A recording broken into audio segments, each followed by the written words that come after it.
గుడిని గుళ్ళో లింగాన్ని మింగేసే రోజులివి. కంచిలోని బంగారు బల్లిని తాకితే చాలు చేసిన పాపాలన్నీ ఇట్టే పోతాయని తరతరాలుగా భక్తులు అత్యంత విశ్వాసంతో నమ్ముతున్నారు.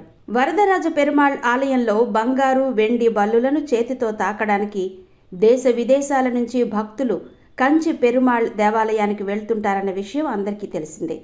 అయితే ఈ బల్లుల్లో ఉండే బంగారం వెండి మాయమయ్యాయన్న విషయం తాజాగా బయటపడడంతో కలకలం చెలరేగింది.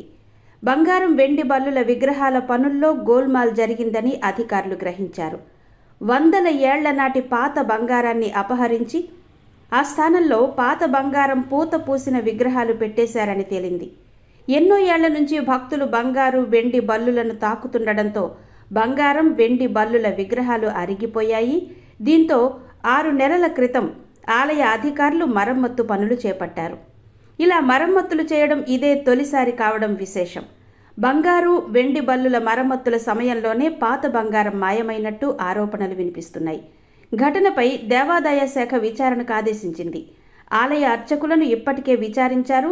పురావస్తు శాఖ కమిటీ డీఎస్పీ ఆధ్వర్యంలో విచారణ కొనసాగుతోంది. ఆలయంలో జరిగిన అతిపెద్ద అపచారంపై భక్తులు మండిపడుతున్నారు.